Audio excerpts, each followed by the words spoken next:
Hello there guys, welcome to another of my live videos, and on this video there's quite a few topics to delve into. So I am going to be giving you the latest news of what Louis van Gaal has recently come out and said.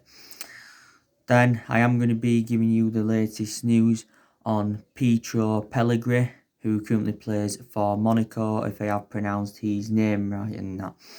So let's start with the news on Louis van Gaal. So Louis van Gaal has opened up on his experience at Manchester United, and he's highlighted the mistakes that were avoided by Jurgen Klopp at Liverpool. So Louis van Gaal has actually, criticised Ed Woodward. He's also criticised the board, and he insists that I didn't get any of the players that he wanted at Manchester United and that. So he has opened up on his Manchester United experience. Of course, we did recommend Louis van Gaal in 2014. Louis van Gaal, of course, did replace David Moyes, because obviously, David Moyes only enjoyed, was it, 8 or 9 months at the football club. Obviously, after David Moyes left, Ryan Giggs came in temporarily, but Ryan Giggs he only managed 4 games, did Ryan Giggs in that. Don't forget, and that's obviously, when Louis van Gaal did come in. Louis van Gaal, did enjoy 2 years at Manchester United. We did get some silverware on the board under Van Gaal. We did win the FA Cup under Louis van Gaal. Now, Louis van Gaal did recruit quite a lot of players in Germany's time at Manchester United. He recruited the likes of Schneiderlin, Sebastian Schweinsteiger, Daley Blind. We got obviously Rojo and Damian, Martial and Shaw, who of course are still at the football club. We also recommended Foul Callan, Memphis Depay. I think we got Sergio Romero on a free. Angel Di Maria and that. So Louis van Gaal, did recruit quite a lot of players into the football club. I think in total he purchased around 14 players. He also got rid of a lot of the players that we had under Alex Ferguson, did Louis van Gaal. I think we did get Louis van Gaal from Bayern Munich, and he actually, did very, very well at Bayern Munich. I think he's also managed Barcelona in the past, did Louis van Gaal. But yeah, so he has criticised Manchester United, and he just felt as though he didn't get the players that he wanted to recommend in. So maybe this is the reason why he felt as though his 2 year tenure at Manchester United did not work out, and that you had Wayne Rooney the other week, like updated you. He actually said that Man United should have stuck with Louis van Gaal. He said Louis van Gaal should have been given a third season at the football club, and Wayne Rooney did say that Louis van Gaal is one of the best managers, he has actually, played under in that. So, there you go. So, this is what Louis van Gaal has recently come out and said. Obviously, after Louis van Gaal got sacked, we recommended Jose Mourinho in. Jose Mourinho enjoyed 2.5 years at Manchester United. Obviously, Jose Mourinho did win 2 trophies in his first season at the football club. He won the Europa League and the League Cup. Jose Mourinho, by the way, has enjoyed the longest tenure at Man United since, the Alex Ferguson era. Like I mentioned, Jose Mourinho recommended 11 players into the football club. Mourinho recommended, Bay in for 30 million. That was Jose Mourinho's first signing. He recommended Victor Lindelof in. He brought Diego Dalot in. He brought Lee Grant in. He brought Fred in. He brought Matic in. He brought Sanchez in. He brought Ibrahimovic in. I think he also brought Mkhitaryan in. He brought Pogba in. So he did bring a lot of players in, did Jose Mourinho. And there's only a few players, that have left, who Jose Mourinho brought in and that. So the vast majority of these players, now under Solskjaer are Jose Mourinho's. Obviously he bought the Lukaku in, did Jose Mourinho as well, don't forget. But he's obviously now at Inter Milan. And I give you the main explanation, why it didn't work out under the Jose Mourinho era, is because he had bad disputes with the board, bad disputes with the top players and all of that. And for me personally speaking, I think we recommended Jose Mourinho in too late. I think we should have recommended him in after Alex Ferguson's retirement back in 2013, because Ferguson made the mistake by ever recommending David Moyes in. But the main explanation why Ferguson recommended David Moyes in at that time is because Ferguson had a lot of time for him, and of course they was both Scottish as well. So there you go. So that is the latest news on that. I just wanted to give you an update on. That is the latest news on that. Now, let me give you the latest news on Pietro Pellegri from Monaco. Or is it Pietro Pellegri or something like that? Now, according to recent reports, it does say that Man United have reignited their interest in Pietro Pellegri. He plays for Monaco, like I mentioned. He is the age of 19. He's the player. Reportedly, we were interested in him under Jose Mourinho. Now, I think he's been at Monaco since January 2018. Monaco did pay, was it around £20 million for him from Joanna? And I think he's actually, I think at the time, or he still is, he was the second most expensive 16-year-old in the world. I think also too he made his senior debut in the Serie A at 15 years of age and 280 days old or something like that. So he's like the joint youngest player to appear in the Serie A is the player. But yeah, you know, this is actually these stories are stemming from Damasio, who's a very reliable Italian journalist, and he says, you know, Man United are interested in Pietro Pellegri. I think he's only made like six appearances for Monaco as well. So do you think, you know, Manchester United should recommend him in? He is a striker, and don't forget, you know, Manchester United are in search for a striker in that. And, you know, there's been a lot of strikers on our agenda, you know. So that is the latest news on him. You know, that is the latest news on him. And, you know the news on Odin Igalo. I've been keeping up to date of what's been going on with Odin Igalo on a regular basis. There's actually been positivity coming out regarding Igalo recently, because, like I updated you yesterday, it does actually say that Shanghai Shenhua will allow Odin Igalo to extend his loan at Manchester United until January, providing that he does sign a 2-year deal worth £400,000 a week, because Shanghai Shenhua have offered him a 2-year deal worth £400,000 a week. So actually, Igalo could be here until January. You know, don't forget, we've been in talks with Shanghai Shenhua over extending Odin Igalo's loan. As far as I'm aware, you know, we've not yet made an offer for him. But Solskjaer recently spoken about Odin Igalo's future, and Solskjaer does want to extend his loan at the football club. Reports came out earlier on this week saying that we wanted to extend his loan for the further 3 months, but Shanghai Shenhua had turned this down. So that's what had been mentioned.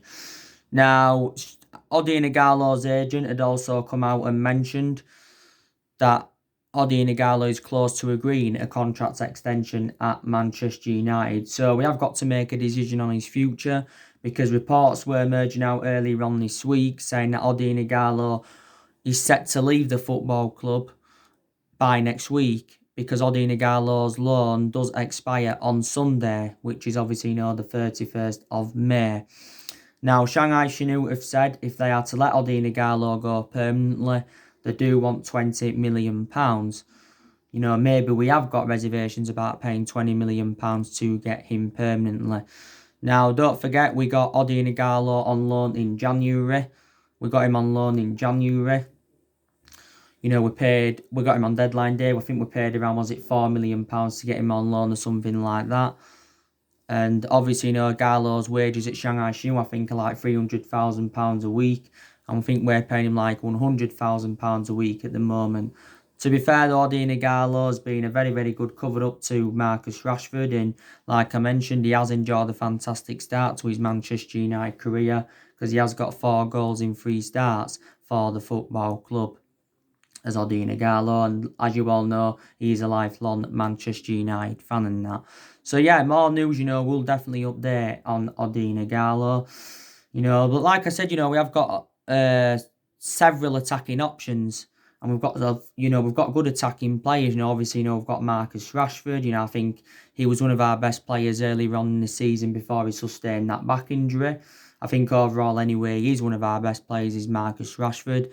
The good news is now that Marcus Rashford is back from his back injury, and up until this point, Rashford has spent the entirety of his career with a football club. He has been a United player since the age of 7, and he's been in our senior squad since 2016, but since then he has become an integral part of our team as Rashford. I think Rashford's got 60 odd senior goals in just over 200 appearances in all competitions for the club, which is very impressive.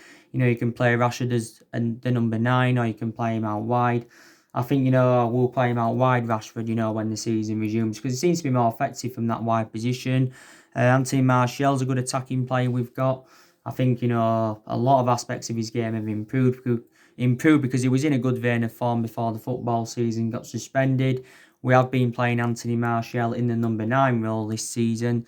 But I think, he looks very effective in that central position. So I think we'll keep Martial in that central position, that even though he does predominantly play out wide. In the 4 previous seasons, Martial's been playing out wide. Martial, of course, now is into his 5th season at Manchester United. And like I mentioned, one of the best seasons Martial enjoyed was his debut season under the Louis van Gaal era. And we got him at the age of 19, and Martial is now 24. Mason Greenwood is another good attacking player we've got. This has been Mason Greenwood's first full season in the senior squad with Man United. His first full season in the senior squad. I think he's got 12 or 13 goals in all competitions this season as Mason Greenwood. A lot of his appearances this season have come from the substitutes bench, but I do expect Greenwood to get more opportunities, more starts next season. I really do. And that he is on the age. Is he the age of 18 or 19? Mason Greenwood. Daniel James. He's another good attacking player we've got as well. We got him from Swansea last summer for just £15 million. Like I said, when he left Swansea, he'd taken a huge step in his career, coming all the way from the Championship to the Premier League. He's been a revelation for Man United, and I've got to make an admission. I think Solskjaer's overplayed Daniel James, but he has, been a surprise solution. He really has, because I didn't expect him to be as good as he has been. I didn't expect him, to play as many games to the extent as he has done. So definitely, Daniel James is a force who will future for Man United. Maybe if we were to sign a win in the summer transfer window, then maybe Daniel James's role could change. But he can play on the left and he can play on the right. But Daniel James tends to be more effective from that left-hand side and that. But yeah, we still need to recommend a striker in, if Gaal, or is Tino go back to Shanghai Shenhua. Like I said, the recent striker that's been on our agenda is Joshua King from Bournemouth. Sky Sports did say earlier on this week, Sky Sports is a reliable source, and they said that there's four clubs that are interested in Joshua King. Joshua King's been a long-serving player for Bournemouth. Joshua King's now into his 5th season with Bournemouth. I think he scored 48 goals in 163 appearances in all competitions. He's got a year, I think, left on his Bournemouth contract. Don't forget, on January deadline day, we put a £20 million bid in for Joshua King, but we did not get him. A lot of United fans would not take Joshua King over Gaal anyway. Joshua King, though, is well Premier League proven. Joshua King is a former Manchester United player, don't forget. But he never made a senior appearance, did Joshua King, and that's why I left Manchester United, because we got him from Vålerenga. When he left us, he had several loan spells with Borussia Mönchengladbach, Preston, Hull. He had a loan spell with Blackburn, and then Blackburn, I think, got him permanently, and he was at Blackburn a couple of years, and then obviously Bournemouth got him in 2015. But he's been very impressive under Eddie Howe as Joshua King, and he is in his late 20s in that, and I think he can play more than one position. But I don't see Joshua King coming to Manchester United. Erling Haaland, he's been another player on our agenda. Like I mentioned, it was a shame that we didn't get Erling Haaland in January, because he would have been an Ole Gunnar Solskjaer type signing. And like I said, you know, Solskjaer was keen on a reunion with the player, and Solskjaer knows Haaland well because Solskjaer, you know, worked with Haaland during his time at Mould, and Solskjaer was the one that gave Haaland his debut at the age of 16. And it was a shame that we didn't get him in January as well because, you know, it was a cheap solution. You know, Haaland was available for around £17 million, you know. But back in February, Solskjaer did not break the rule by talking about, you know, other players from other clubs, and he didn't do that, to be quite honest with you. But Haaland in January was our number one priority target before I went to Dortmund. I'm sceptical we'll get Haaland in the summer transfer window because he'd cost over £100 million. Real Madrid have also been in for Haaland. I think Real Madrid are planning to sign him next summer or the summer after. I think Haaland's release clause becomes active either next summer or the summer of 2022. And I think his release clause is around £63 million or something like that. You know the news on Timo Werner. I mentioned Timo Werner yesterday on my video that I did. Obviously now we've got a free run at Timo Werner, and so too have Chelsea, because obviously, you know, recent reports have said that Liverpool have dropped their interest in Timo Werner. So Liverpool will not pursue Timo Werner in the summer transfer window, and reportedly now they have withdrawn talks. The main explanation is because Liverpool only value Timo Werner at around £30 million. That's all that Liverpool are willing to pay. Timo Werner's release clause is around £49 million in his RB Leipzig contract. But there again, it did mention that no Premier League club is willing to meet his £49 million release clause. It did mention if RB Leipzig do not win the Bundesliga, then his release clause does go down further. It reduces and that. Maybe next summer though, Timo Werner will be cheaper. Maybe he will be cheaper next summer, will Werner. So actually, no, Werner could remain at RB Leipzig for next season. But as you all know, Werner's already revealed that his preference is a move to Liverpool. It's mentioned that Werner had a virtual meeting with Jurgen Klopp. I think he's had quite a few meetings with Jurgen Klopp, obviously, you know, to discuss a move, you know, to go to Liverpool and that. Werner's already, you know, turned down a move to Bayern Munich. But obviously, you know, for Werner to go to Liverpool, I think Liverpool would have to sell one of their attacking trio in Salah, Firmino or Mane because, you know, so Werner can get game time week in, week out. If they can't sell one of their attacking trio on the side Werner, you know, Werner, you know, won't get, you know, the opportunities, you know, that he would want. So, yeah, this is probably, you know, another one of the reasons why Liverpool have dropped their interest in the player. Don't forget, back in February, you know, Werner described Jurgen Klopp as one of the best managers in the world. Yes, he did in that. But, you know, Liverpool have got a good reputation of recruiting players in from the Bundesliga. Because obviously, you know, they've recruited quite a few players in from the Bundesliga in recent years. You know, they got Naby Keita from the Bundesliga. They got Firmino from the Bundesliga. They got Joe Matip from the Bundesliga in that. So, there you go.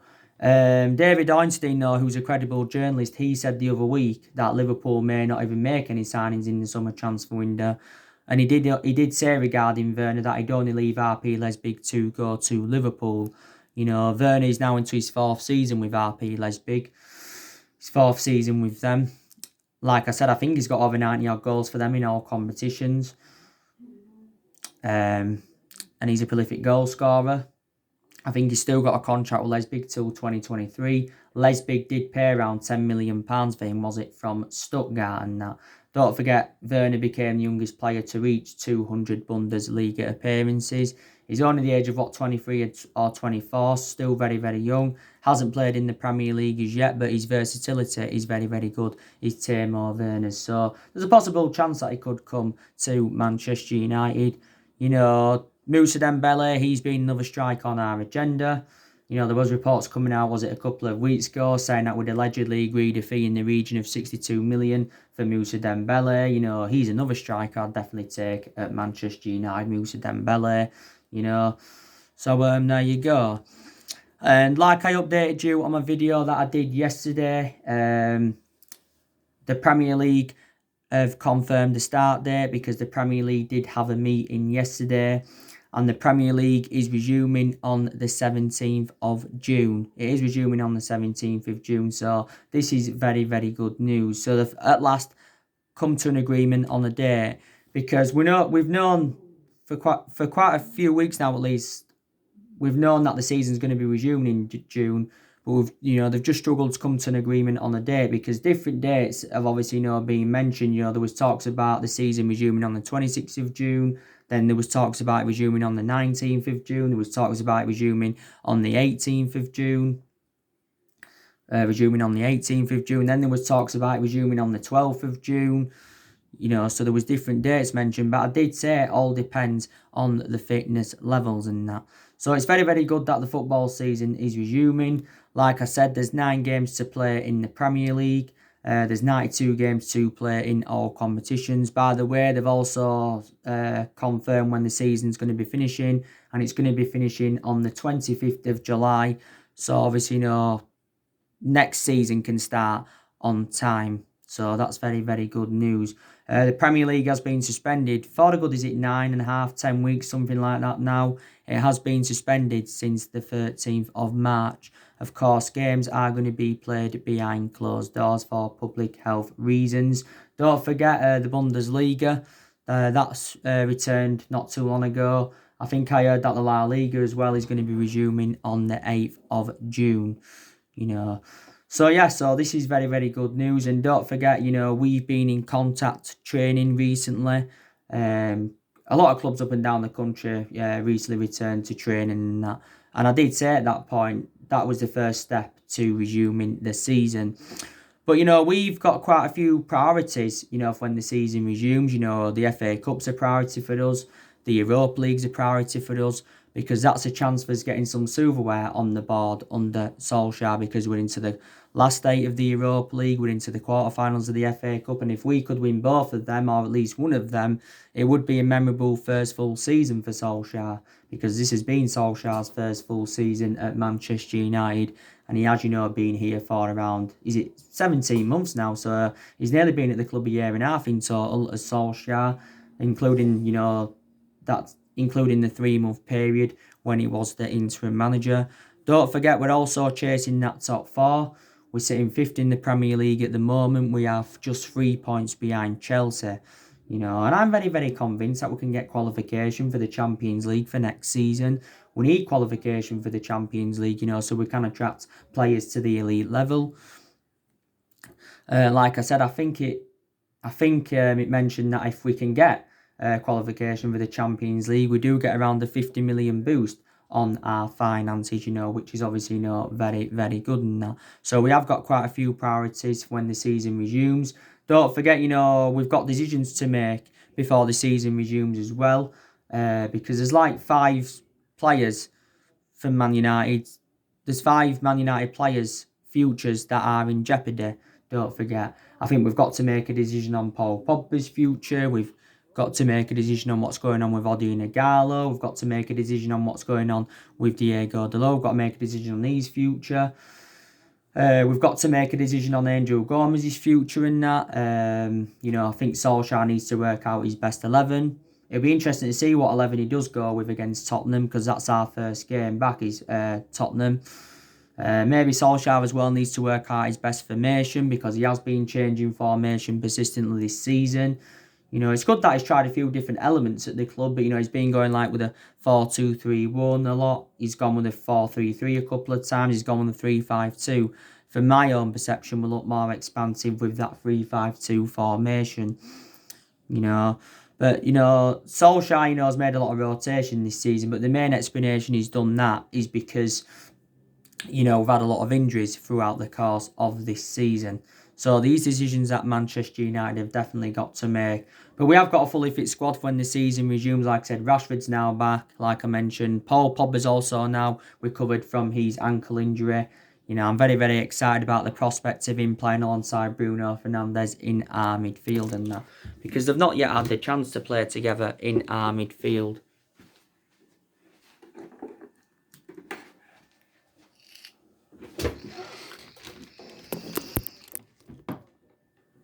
They've not yet had the chance to play together in our midfield. So there you go. Like I also mentioned on my video yesterday, it was yesterday morning I mentioned this. Manchester United have taken a £140 million loan. We've taken a £140 million loan from our £150 million revolving credit facility. The main explanations why we've done this is to get us through the coronavirus crisis and to fund summer transfer moves. So now we have taken this £140 million loan. It could help us get the players that we want to sign in the summer transfer window and that. So there you go. But like I said, Tino, there has been a lot of players on our agenda. Obviously, our number one priority target is Jadon Sancho. Another one of our priority targets is Jack Grealish. Another one of our priority targets is Jude Bellingham. They're the players that Manchester United have been linked with the most. You know, them names have been mentioned mostly in the mainstream media. Now, there is a lot of uncertainty for the summer transfer window. Obviously, you know, a lot of clubs are going to face an unprecedented summer transfer window. Don't forget, last Thursday, Ed Woodward spoke to investors on a conference call and he revealed our latest financial figures, and our debt had risen up by almost 130 million. So our net debt now in total is around 429.1 million. I think it did say as well the first 18 days of lockdown cost the club around 23 million. I think now the coronavirus pandemic has cost us 28 million, like we mentioned, but I think we expect the final figure to be higher. Ed Woodward's been talking a lot. You know, Ed Woodward did say, was it last month, that we won't do business as usual in the summer transfer market. So in that aspect,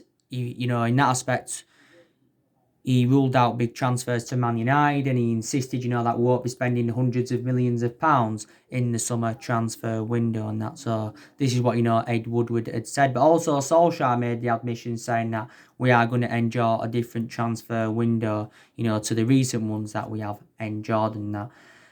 Like I said, you know, Solskjaer does deserve at least another season at Manchester United. He really, really does. He does deserve at least a couple of more transfer windows because it is a transition period, and like Solskjaer revealed at the beginning of the year, he's hopeful that we can get through this transition period, you know. But, you know, Solskjaer's got bigger expectations to exceed for next season, because if he's to get the right players in the summer transfer window, then, you know, our expectations next season probably will be to challenge for the title. I hope we can win the title next season or within the next 2 to 3 years. I really, really do, because, you know, we haven't won the Premier League title since 2013. The last time we won it was in Alex Ferguson's last season and that. You know, but like I said, I was very, very critical of Solskjaer earlier on in the season, but a lot of Manchester United fans in general have been very, very critical of Solskjaer and that. Not only Solskjaer, though, you know, been very critical of Ed Woodward. You know, Woodward's been at the club since 2012. The main explanation why we've been critical of Ed Woodward is because you know, of how poor our recruitment policy has been in the last 6 or 7 years. Also, two of us overpaying for players, and we have overpaid for players in recent years. His poor selection of managers, and just overall making the wrong decisions. You know, this is, you know, why we've been very critical of Woodward. You know, the Glazers, obviously, you know, they're to blame as well. A lot of United fans have demanded the Glazers out of the club. Don't forget, we've paid approximately 1.5 billion, not million, billion, in 15 years for the privilege of being owned by the Glazers. You know, the Glazers have been here 15 years because they came in 2005, and we are now in 2020. I think the Glazers received, like, is it nearly 200 million or something like that? Don't forget, the Glazers, by the way, have got no intentions of selling the football club. So there you go. I think it did reveal last year that the Glazers were talking with the Saudi Arabians, you know, about selling Man United, and the Glazers were only willing to sell the club for 2 or 3 billion. And it also mentioned we was only willing to let a Saudi Arabian consortium buy around 20% of the share. So the Glazers have got no intentions of leaving Manchester United and that. By the way, we are the richest club in the Premier League, and overall we are the second richest club in the world, just behind Real Madrid. I think we are worth around 2.84 billion or something like that. So there you go and that. Like I said, I've seen improvements under Solskjaer. You know, like I mentioned, there's players that have improved under Solskjaer. I think we've definitely improved in the transfer market under Solskjaer as well. You know, like Solskjaer's recommended the players that he wanted to recommend in. So far, Solskjaer's recommended 5 players into the football club and spent, what, over £200 million on them. Of course, he's made 4 permanent signings. And obviously, you know, he got Odina Gaal in on loan in January and that. You know, so we've improved in the transfer market under Solskjaer, definitely in that. We really, really have. But Solskjaer did reveal the changes that he has made at Manchester United, you know, since he replaced Jose Mourinho back in December 2018, you know. And I think Solskjaer's still got around, 2 years left on his Manchester United contract. And like I said, you know, he has got rid of a lot of the deadwood since he got recommended into the club. So that's a positive as well. You know, I think a total of 19 players have left the club since Solskjaer got recommended in. I think around 8 or 9 senior players left and around 10 young players left as well. And he's planning to get rid of more of the deadwood in the summer transfer window. So that's going to help us as well financially, because we're going to generate money for the players that leave in the summer. I think we could get rid of at least 5 players in the summer transfer window. Lingard, Pereira, Jones, Smalling, Rojo, I think they're going to go.